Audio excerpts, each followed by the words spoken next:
and Alessandro from www.heavymetal.it. We are here in Audiodrome, Moncalieri, Italy, with Iron Savior. Yeah. Yeah, fucking you. Let's start. Hello. Hello. Hello. Hello. Hello. Meow. I have the same camera. I like it. So, okay, we are very lucky. Yeah. The band is all here, and we have plenty of questions about music. No, not music, for all of them.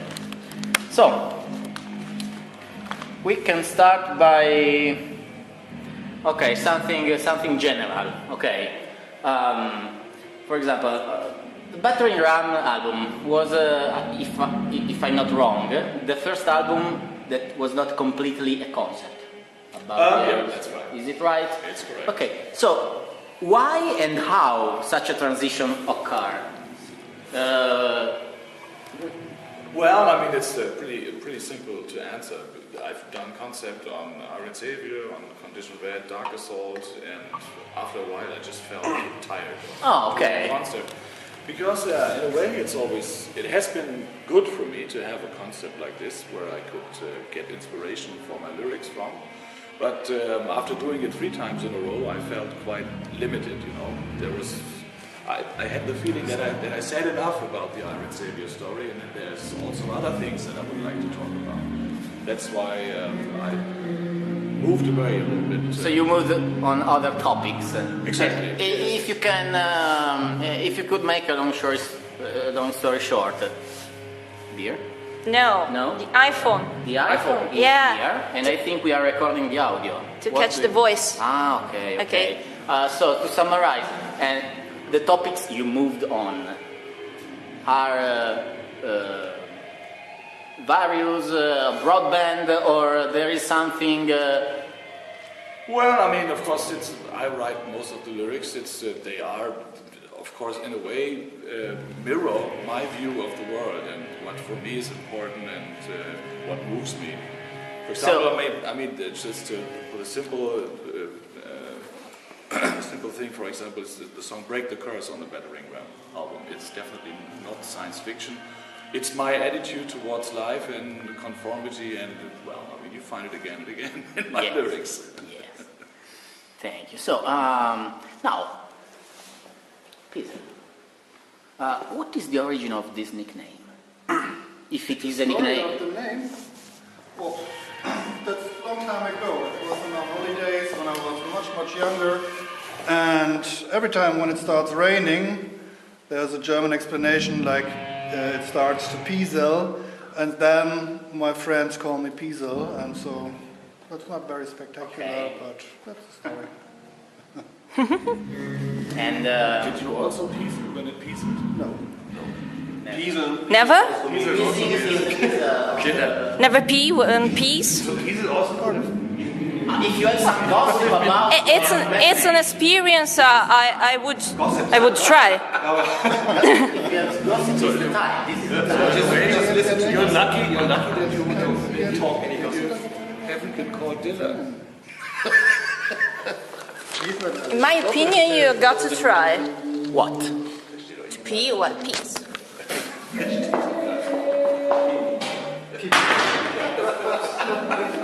Double P. Double P. All right. Related with me. Let's go on.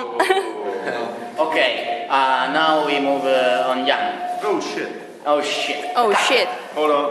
Kaka, yeah. Kaka from Hell and Darkness. You look This is the next song by Iron Savior will be Kaka from Hell and Darkness. I feel. Pipi Kaka from Hell. So you left for a while Iron Savior in order to join Masterplan. Yeah. Can you summarize what is the main difference in working with the two bands?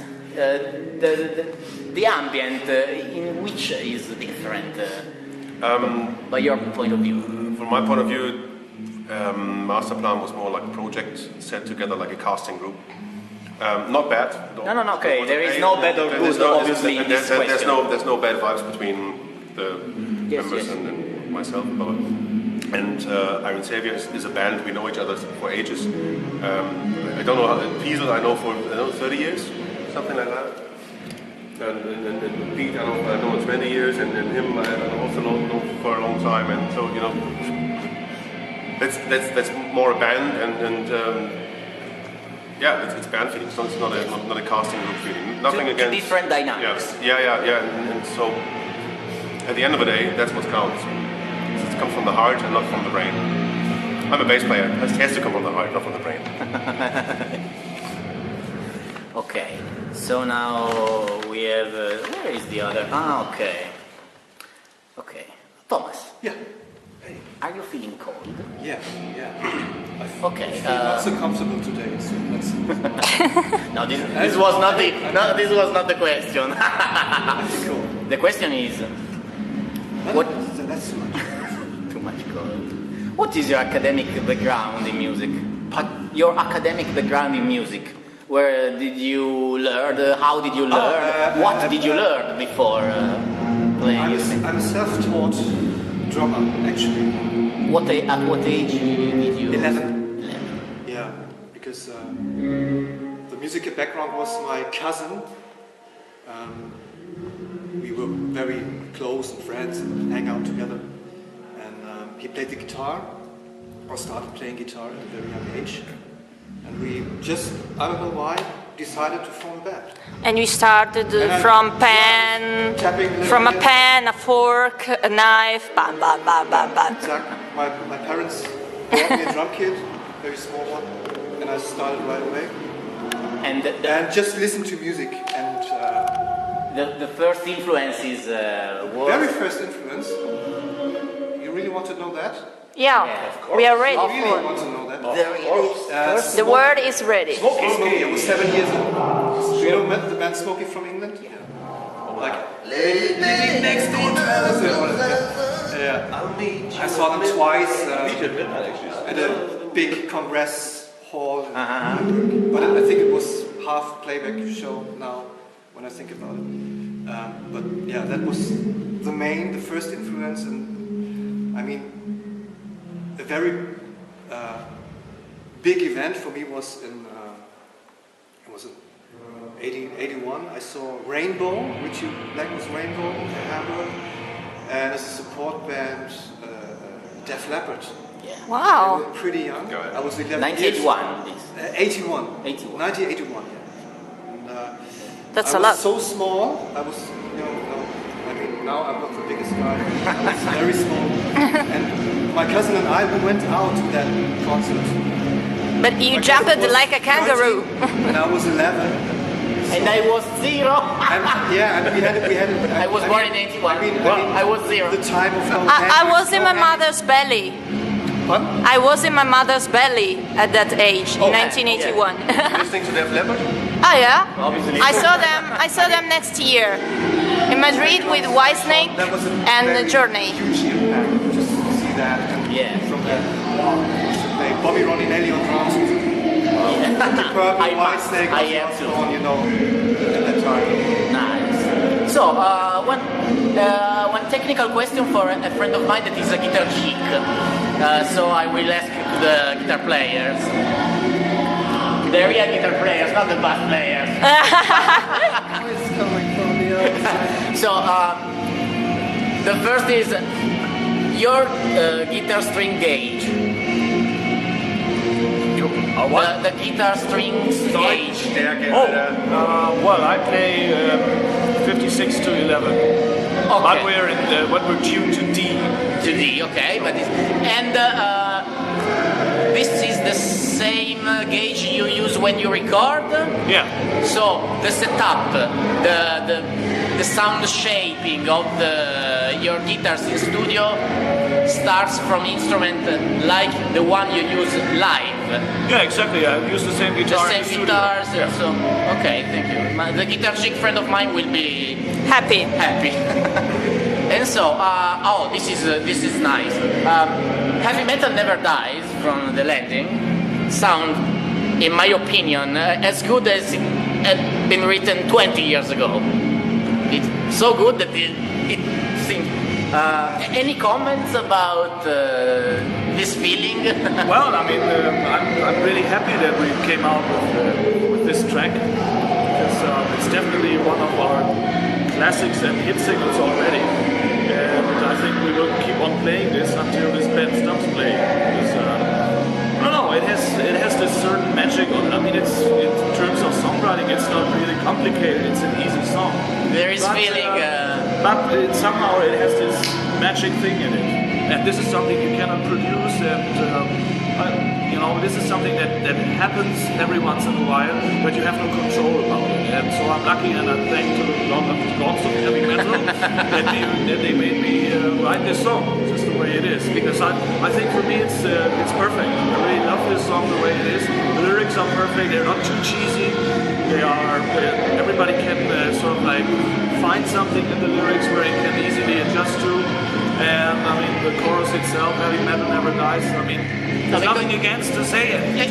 If you think about probability, you have 7 notes, okay? To catch the right one, that sounds like 80s, but are not same as, are not very similar. So the song is very recognizable. It's very clear. It's not something. It's not a copy of a good song. It's very original, but sounds good all. So well, I mean that also is maybe because with Iron Savior we are not existing to reinvent the wheel. You know, the wheel is there, and so is heavy metal. We just always keep on looking for our way of interpreting metal. But do you have? Of course, just finishing up. Iron Savior stands for classic metal. Yeah.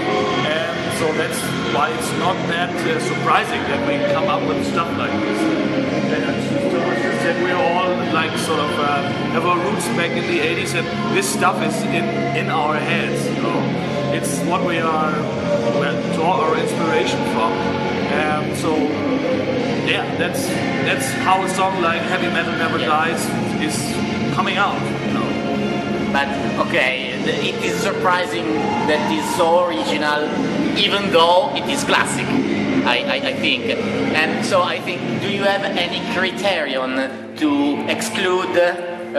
This is good, but already heard, not so original, too classic. You have some criterion to decide to. You mean for me when I write songs? Yeah. Yes and no. I mean, if something, of course, I more often end up with playing something. This reminds me of something like blah blah blah. I don't know, you know. And for me, there is always this. It's a rather thin line, which I have to draw, where it becomes just a copy because it's really too close to the inspiration, and the inspiration becomes just a copy. Or if something else is being added to it, or it's different in a way that makes it distinguishable and original. And that's really hard to this. I don't have a recipe for that. I just do it by heart. Yes. For example, on the new album, I don't know if you might have listened to it already, but on the new album we have a track. It's rather close. It's rather close to Beyond the Realms of Death, and that I was realizing that while I was writing this song, and I said, what am I doing now? Will I try to avoid this one to sound like Beyond the Realms of Death, or will I just live with it and say, okay, it is like this. I decided to leave it like this. Okay, this is a very interesting. So, and I'm happy that I've done it, because it definitely is not Beyond the Realms of Death, but it definitely carries the spirit of Beyond the Realms of Death, and I think it's a great song. Okay, this was the point I wanted to focus. So now, when you published the interlude, this was not a live album in the classic way. It was a live album plus some material. Interlude. Interlude. Yeah. Huh? No. It was the Backen of an A. Okay. Yeah, it was my first show. Some records. The first. First show. And you played that gig. Yeah. Yeah. And you substitute someone who had some. And so this is something that is related to destiny, and I want to talk to you about this later. Yeah. But what about a real live album? Do you think it is time to make a real album? Yes and no. I mean, for us, live is not such an easy thing because we are not really known to be as so active in the live scene, which is paid to the fact that we all have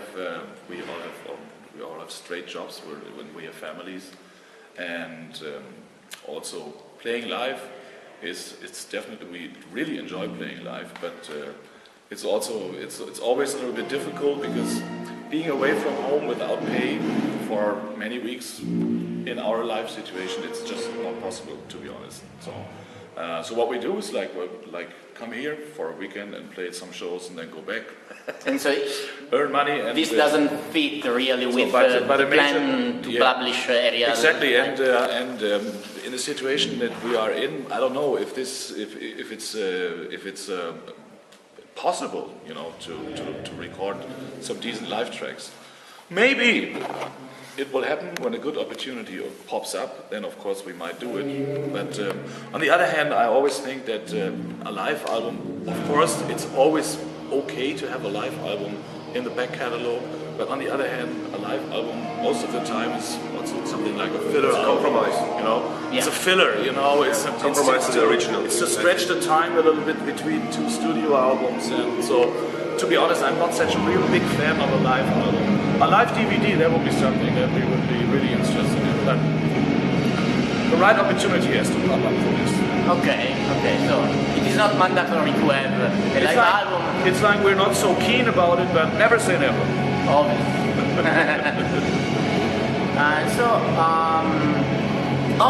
Yes, this is, yes. Oh yeah, oh shit, oh fuck, oh yeah, This is the most important question. Hey, kom jongens, gewoon op. Okay, we have to go. Okay. Time's out. Who came out with the idea of shooting the car at the traffic light part of the video burning art that is on the web? Who's the responsible? It was my idea. You're guilty of this. Yeah, it was my Was him? Because I mean, to be honest, with the 3 children and family and stuff, the only time where I can listen to metal is in the car. In my car. And that's what I do. To blame in the car, I can crank the music, I can scream and shout, I can sing along, and so on. I wanted to catch this. Terrific. We did too bad, really. I must say, I hated it. Too bad that from the second verse on, the car was stopped because the light was red and it wouldn't turn green again. I was waiting and thought because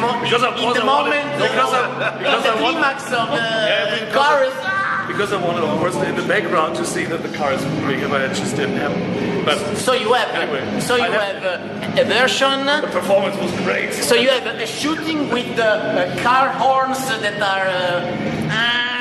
No. I took an iPhone and just taped it to the. Without audio. Okay.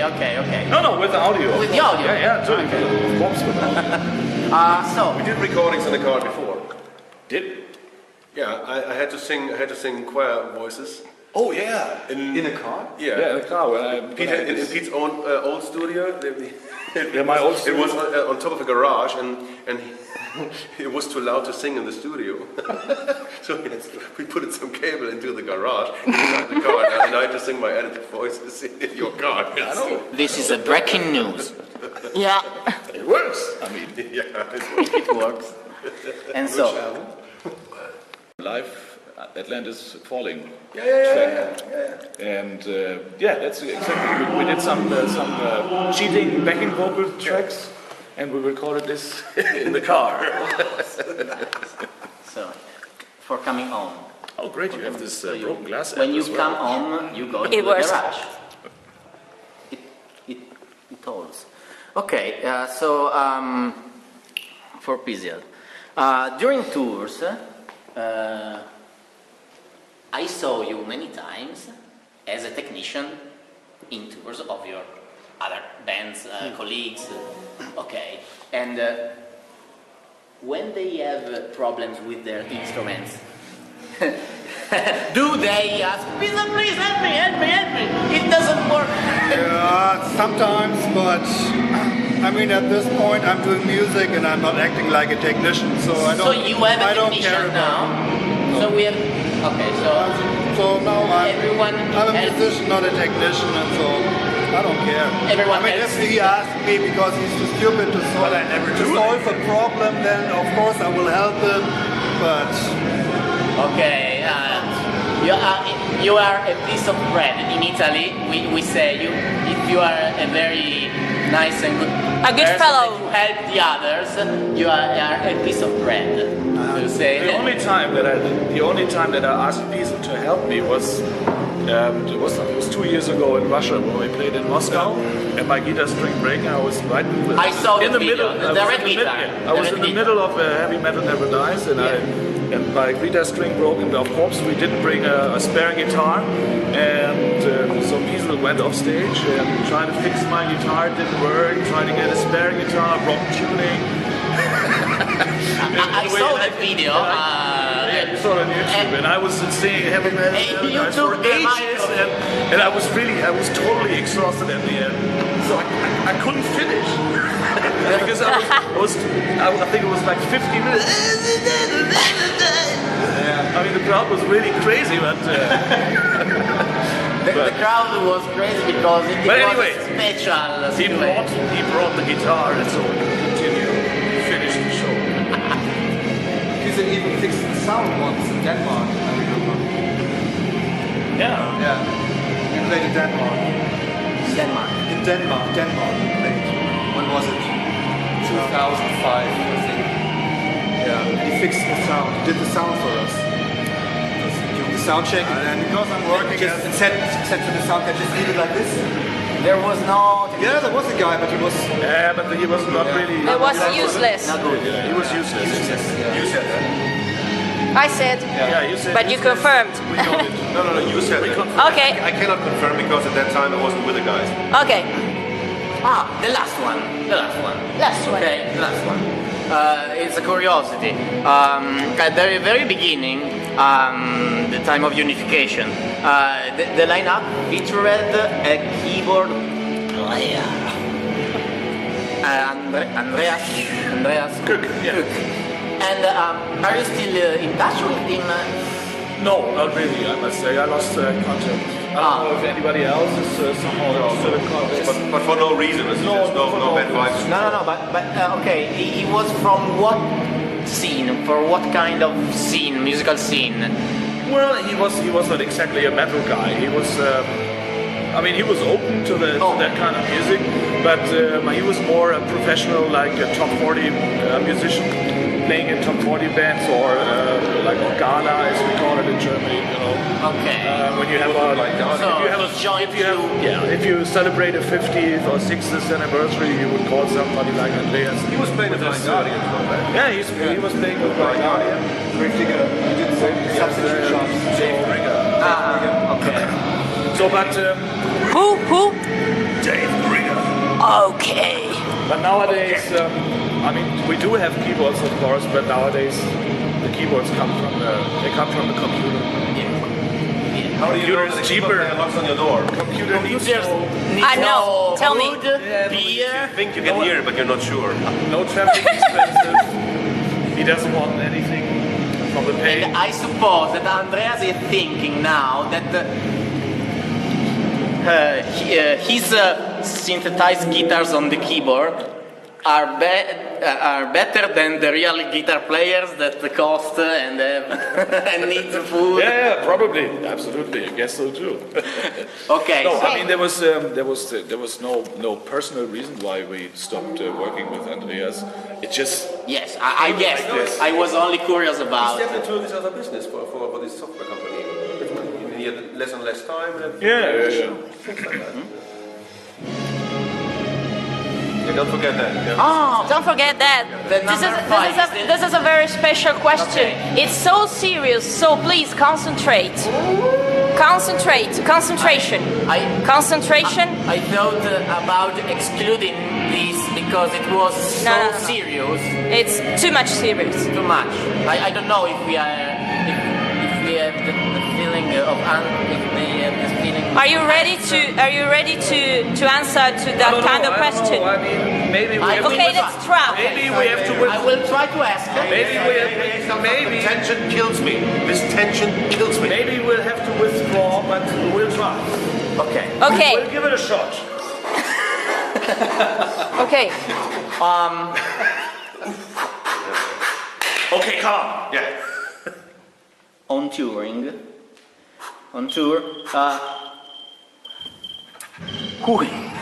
Who's the guy? Who is the guy who farts more frequently?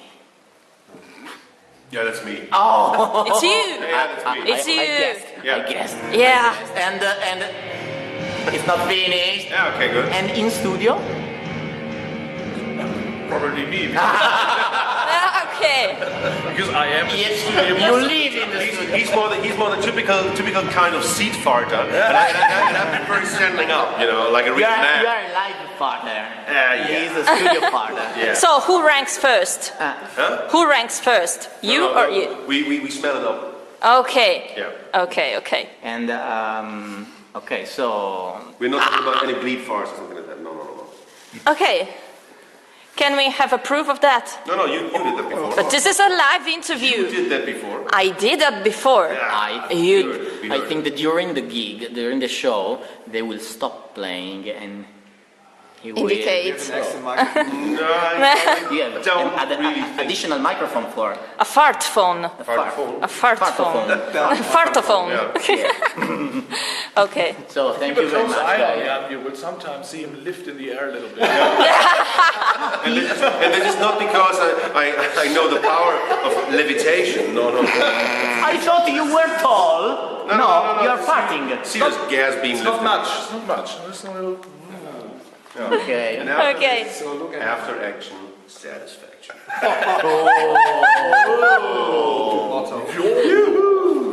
Okay, that's all. Thank you very much. Awesome. That's all heavy metal. Yeah. Heavy metal never dies. Never dies. Here are some examples. Are they yours? It's That's from him. We were recorded it Oh, 2 years ago. fantastic. That was a good Best compliments. Oh, that wasn't that good. That's the double lifter. I cannot believe. I cannot believe you're my God. Okay. Thank you so much. A man's got to do what a man's got to do. Have a great gig, guy. Thank you. See you.